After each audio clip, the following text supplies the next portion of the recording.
मैं doctor Mahadev Singh, assistant professor political science, Shri Sanwaliya ji government college Mandapiya Chittorgarh.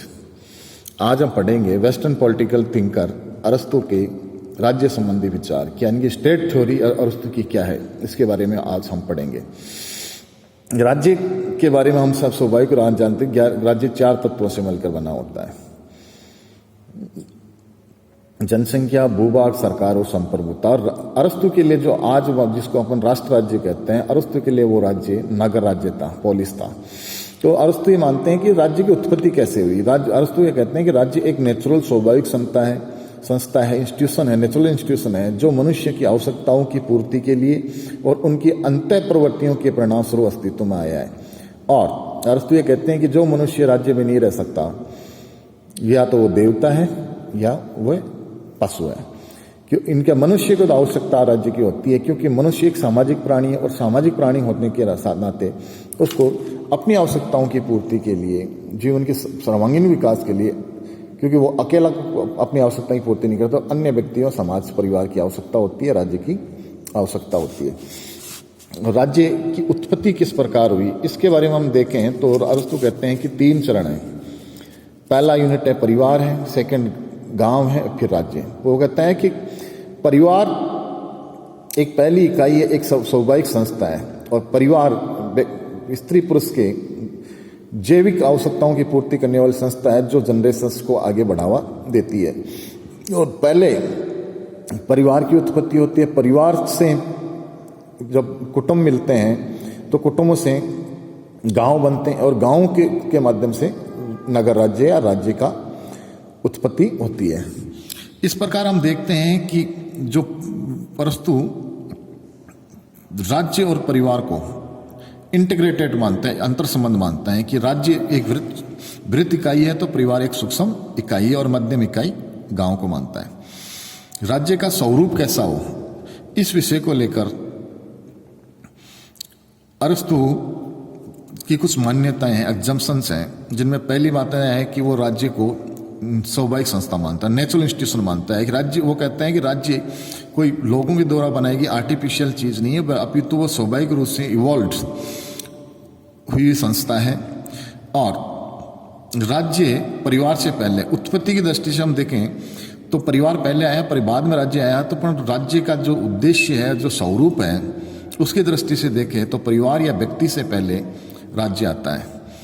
और राज्य ऐसी एक सर्वोच्च एवं आत्मनिर्भर समुदाय है जो व्यक्ति और परिवारों की सभी प्रकार की आवश्यकताओं की पूर्ति करता है। कि राज्य को किसी और चीज की आवश्यकता नहीं, किसी अन्य पर निर्भर, व्यक्ति को तो या परिवार को तो अन्य लोगों पर आश्रित रहना पड़ता अपनी आवश्यकताओं की पूर्ति पर। राज्य सुप्रीम बॉडी है और साथ साथ इंटरडिपेंडेंट है। राज्य का स्वरूप एक जैविक है, जिस प्रकार व्यक्ति एक बायोलॉजिकल है, उसी प्रकार राज्य भी व्यक्ति की तरह बायोलॉजिकल इंस्टीट्यूशन है।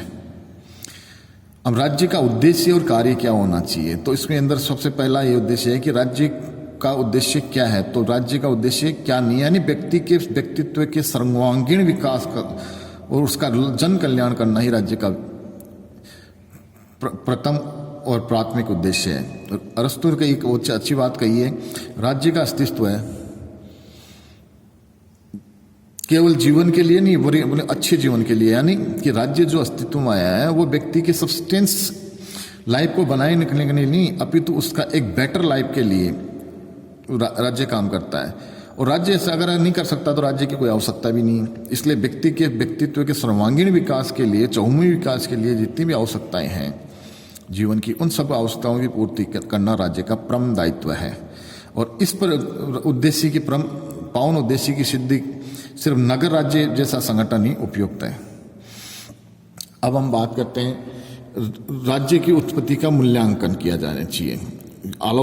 क्रिटिकल असेसमेंट जब हम करते हैं तो हम देखते हैं कि राज्य के जो उत्पत्ति के संबंध में जो अरस्तु के विचार हैं, उनमें कहीं न कहीं अरस्तु ने राजनीतिक पक्ष जो है राज्य के उत्पत्ति का, उसकी अवहेलना की है। और साथ साथ हम ये भी देखते हैं कि परिवार को मानव संगठन की पहली इकाई मानना त्रुटिपूर्ण है। मानव संगठन की पहली इकाई व्यक्ति हो सकता है, परिवार नहीं हो सकता। परिवार को अगर स्टार्टिंग यूनिट मानते हैं तो वो उचित या औचित्यपूर्ण नहीं है।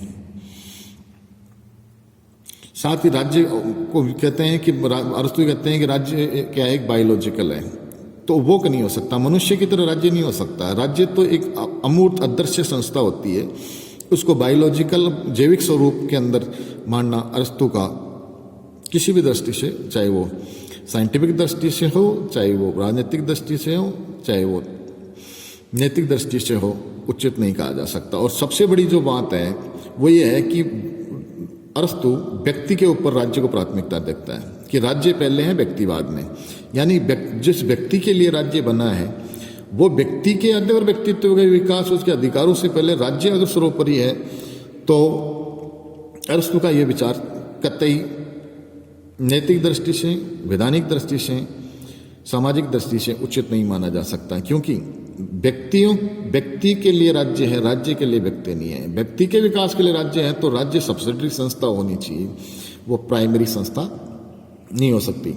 इस प्रकार हम देखते हैं कि अरस्तु के जो राज्य संबंधी विचार है वो काफ़ी स्वार्थपूर्ण अच्छे विचार है, परंतु वर्तमान परिदृश्य में हम देखें तो अरस्तु का ये जो राज्य का जो स्वरूप है वो काफ़ी कुछ बदला हुआ है। फिर भी अरस्तु ने जो राज्य संबंधी विचार दिए वो राजनीति विज्ञान में आगे चलकर राजनीति विज्ञान का आधार बना, और गवर्नर ने तो कहा कि राजनीति विज्ञान राज्य से शुरू होती है, राज्य पे खत्म होती है। तो इस प्रकार हम देखते हैं कि अरस्तु ने बहुत ही तार संगीत औचित्यपूर्ण विचार राज्य के बारे में प्रकट किए।